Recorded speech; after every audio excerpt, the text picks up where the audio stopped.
Hey everyone, welcome back. Today we're diving into another extraordinary vision Padre Pio had, and if you're new here, this channel is all about exploring the hidden world he witnessed. The miracles, the warnings, and the mysteries that live between life and death. If that kind of journey inspires you, hit subscribe and stay close. We share one of these revelations every single day. There is a quiet truth the Church has always taught, something most people forget as they hurry through life. Every soul, from the moment it takes its first breath, is accompanied by an angel. Not a symbol, not a story, but a real and personal guardian, an eternal being whose mission is to protect, to guide, and to carry your prayers before the throne of God. For many that belief becomes distant, blurred by doubt as the years pass. But for Padre Pio, it was not distant at all. He lived in the company of these heavenly companions, hearing their voices, seeing their radiance, and speaking with them as naturally as one speaks with a dear friend. Throughout his life, Padre Pio described his guardian angel as a constant companion, one who warned him of danger, translated letters, and delivered messages across oceans. In his letters preserved by the Capuchin archives, he writes about these encounters with the same ease someone might use when mentioning someone they trust. To him, angels were part of daily life, as real as the people who came seeking confession. He once wrote, "Your guardian angel is your closest friend. Never offend him by ignoring his inspiration. Call on him often. Speak to him as you would to someone you love dearly." This wasn't poetic language. Padre Pio meant exactly what he said. Early in his priesthood, when he was stationed in Fodia, he began noticing that many of his spiritual children from other nations sent him letters in languages he didn't know. Yet when he opened them, he somehow understood every line. When people asked how this was possible, Padre Pio would simply smile and say, "My angel explains it to me." Witnesses confirmed these moments. One friar said Padre Pio would read a letter in French or German, then reply with perfect accuracy, even though he never studied those languages. He said his angel served as his interpreter. There was a woman from France who once wrote to him begging for prayers for her dying child. A few days later, she received a handwritten reply in fluent French signed by Padre Pio. When the friars questioned him about it, he answered quietly, "I didn't write it. My angel did." To many, these stories seem impossible, but to the people who lived beside Padre Pio, they became part of the rhythm of daily life in the monastery. Angels were not distant beings from another realm. They shared his daily routine. He often told people their angels were waiting to be asked for help. "They are near you," he said, "closer than your breath. When you are heartbroken, they comfort you. When danger surrounds you, they shield you. When you forget to pray, they pray on your behalf." One of his closest spiritual daughters, Cleon Maldi, once asked him, "Padre, do the angels really listen to us?" He replied, "They listen, they act, and they cry when you stop speaking to them." But Padre Pio's understanding of angels went far beyond personal devotion. He saw them within the full scope of divine mercy and justice, not just as protectors of individuals, but as the hidden workers of God's plan in history. He taught that every human soul has an angel. But not all angels are the same. Some are fighters, some are comforters, others bring messages. Each one is chosen for the soul they guard, shaped by its unique mission on earth. "Your angel," he once said, "is formed for your destiny. He knows the path you must walk, and he will not rest until you reach heaven." His vision of these beings was not sentimental. He understood their strength and the reality of their enemies. Because just as each person has a guardian angel, he said, there are also dark forces that seek to mislead, confuse, and destroy. Padre Pio experienced this battle with his own body. Almost every night the friars heard violent noises from his cell. Furniture thrown, groans of pain, sounds of struggle. When they entered, they found him bruised, sometimes bleeding. When they asked who attacked him, he answered calmly, "The devils. They are angry because I am freeing souls." And yet in the middle of those terrifying nights, he said there was always light, the presence of his guardian angel. "He stands beside me," Padre Pio said, "and gives me courage. When the darkness rises, he is the flame that never fades." He once described his angel as beautiful beyond words, strong yet gentle, like a beam of sunlight that thinks. And he spoke of how the angel's very presence could push away evil. The devil cannot endure humility. He said the angel carries humility like a sword. One of the most well-known incidents recorded by his biographers happened on a winter evening in the 1920s. Padre Pio was praying in his cell when an overwhelming light filled the room. In that brightness appeared a being so radiant his eyes could barely hold the sight. The angel spoke, "I am the one who guards every soul that seeks God."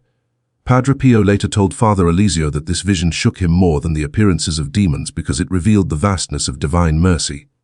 "Every soul," he said, "even the smallest, the forgotten, the one hesitating between hope and despair, has an angel interceding for them, guiding them toward salvation." That vision left Padre Pio in tears. He understood then that no one is ever truly abandoned. That even when a person feels lost or completely alone, there is a heavenly being by their side fighting for their soul. He once told a penitent, "Your angel suffers when you fall into sin because he loves you with the love God placed in him for your soul. And when you turn back to God, he rejoices more than you can imagine." To Padre Pio, the connection between a soul and its angel was not passive. It was a shared exchange of love, sorrow, and joy. There are dozens of letters where he encouraged people to send their angels to him with their requests, and he meant it literally. "Your guardian angel is faster than light," he wrote. "When you cannot come to me, send him. I will know him by the fragrance of your soul." Many who followed his advice later testified that Padre Pio answered their silent prayers almost instantly, as if he received the message straight from heaven. His understanding of angels changed how people prayed. They began speaking to their angels, asking for help in temptation, sending them on missions of mercy. Padre Pio often said if people understood the friends they have beside them, no one would ever feel truly abandoned again. For him, this was not imaginary theology. It was the real structure of the world, invisible but constant, radiant yet humble. When someone once asked him whether angels can really hear us, he smiled and said, "They hear us even when our hearts whisper." And maybe that's what made his faith so powerful. The way he spoke about unseen things as if they were right in front of him. He had witnessed too much not to believe. Padre Pio often said that angels are not only protectors of the living, they are also companions of the dying. When a person takes their last breath, he explained, the guardian angel does not abandon them. Instead, the angel walks with the soul through that final passage, shielding it from the forces of darkness that try to pull it away and presenting it before God's mercy. In his letters to his spiritual children, Padre Pio talked about this moment with deep reverence.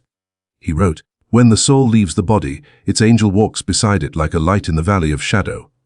He will not let it feel alone. He will not rest until he has placed it safely at the feet of the eternal Father."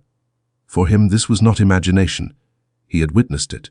One of the friars closest to him, Father Eligio Parent, shared a story that Padre Pio told near the end of his life.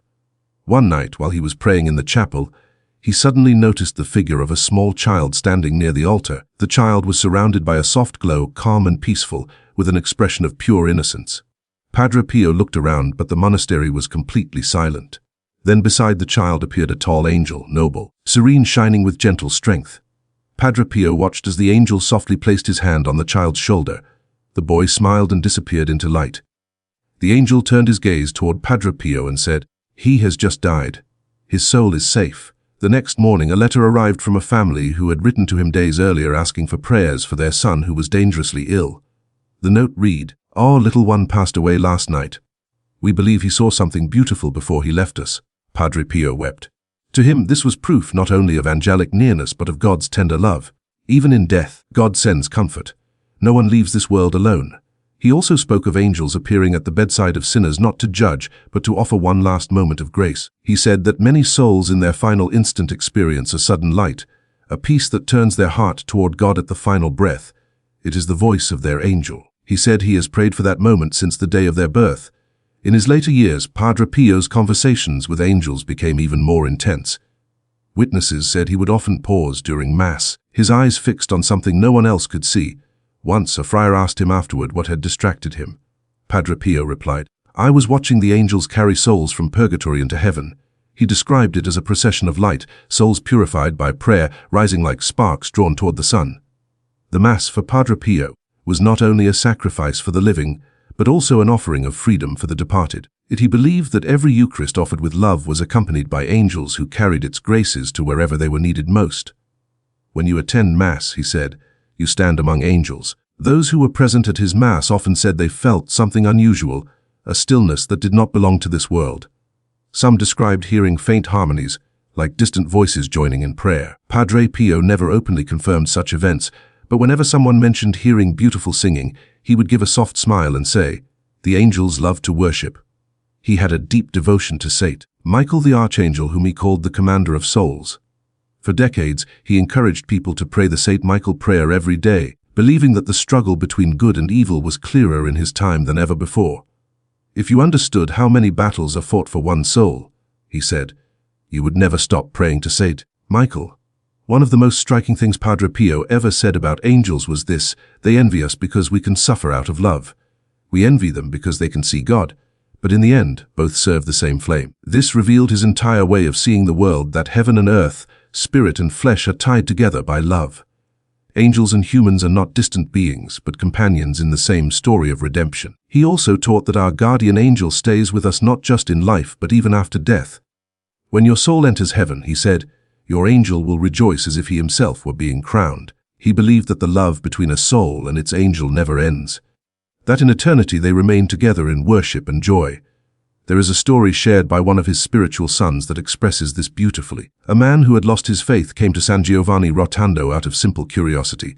During confession, Padre Pio looked at him intensely and said, "Your angel has waited for you for a very long time." The man broke down in tears. Later he said something inside him awakened in that moment, as if he suddenly remembered who he truly was.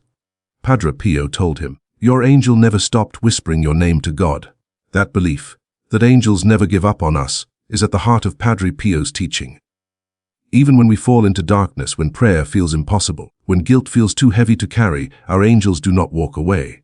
They continue working quietly, holding back despair, opening small paths of light where grace can reach us. Padre Pio once said that one of the greatest wounds of modern life is that people forget they are surrounded by love they cannot see. The world speaks of loneliness, he said, but no one is ever truly alone. Every person is accompanied, even those who deny it. He urged everyone to speak to their angels daily, to thank them, to include them in their prayers. Before you sleep, he said, greet your guardian angel. When you wake, thank him. One day he will be the first to welcome you into heaven. His own relationship with his angel continued until his last breath. On the night before he died, the friars found him praying, holding his rosary tightly. His final words, whispered through difficult breathing, were, "Jesus, Mary, angels." Those who stood near him said the room was filled with a deep calm, a gentle fragrance of roses, and a peace that felt beyond this world. It was as if he was already surrounded by the beings he had spoken to all his life.